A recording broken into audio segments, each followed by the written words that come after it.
Okay, my name's Sue Coleman Haseldine. I'm a Gulgurra woman from Sojourner on the far west coast of South Australia. I was very young when the bombs testing started happening in Australia. The winds brought the radiation fallouts to us. There was 12 tests held on Australian soil, including the Montebello Island. Now we have got proof of 9 of them, which way the winds blew at the time. And we superimposed them, and it was amazing to see Australia's legacy from the English and Australian governments as being totally black from the radiation fallout. The first image is of the bombs that were tested on Montebello Islands, Emu Fields and Maralinga. This image shows the wind changes, and then we superimposed the wind changes. The next image is of the whole radiation fallout across Australia. This is the legacy to Australia from the Australian and United Kingdom governments.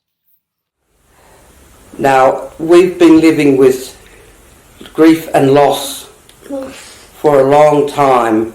There's been so many different cancers, and so many birth defects.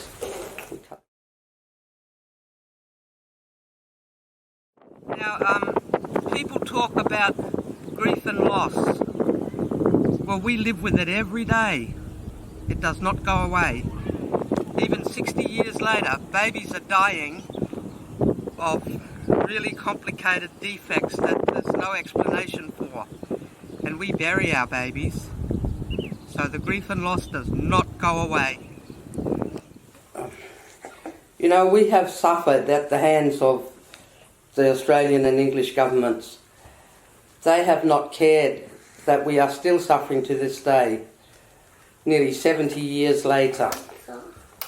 And our children are suffering. Children all over the world are suffering because of radiation poisoning. You just got to look at Chernobyl, Fukushima. People everywhere have been touched with this poisonous substance. We really need the Australian government to join the rest of the world that is coming on board and outlaw nuclear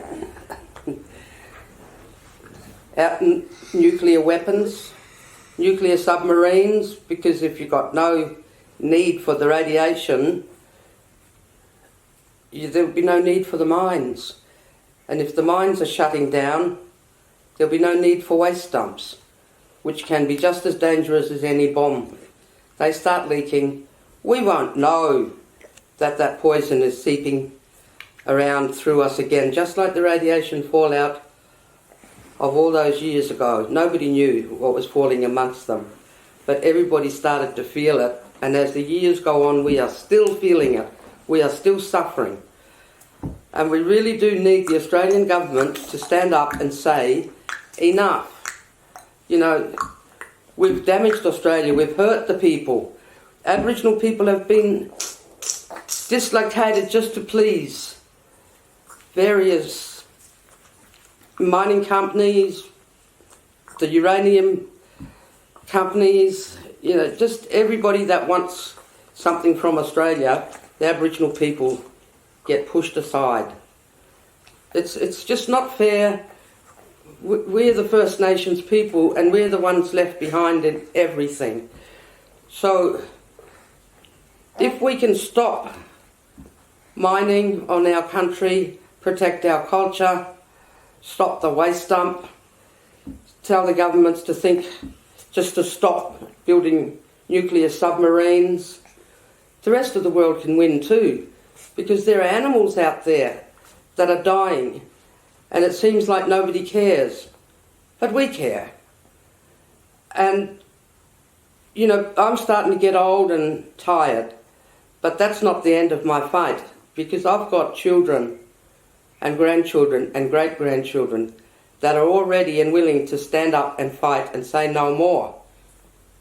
Give us a clean, nuclear-free future. My name is Jeremiah, and I live in Seduna. I'm Jeremiah, and I live in Seduna, and I don't want a nuclear, and I live in Australia. Even though tiredness and age is starting to catch up on me, and I'm slowing down, my fight will continue, because I've got my children, grandchildren, coming along and standing up now and saying, we don't want nuclear, we want a greener future. About a sickness through our family, and I believe wholly and solely in what my wife believes in. Well, that's about all I can say. and all you people out there, stay safe and stay strong.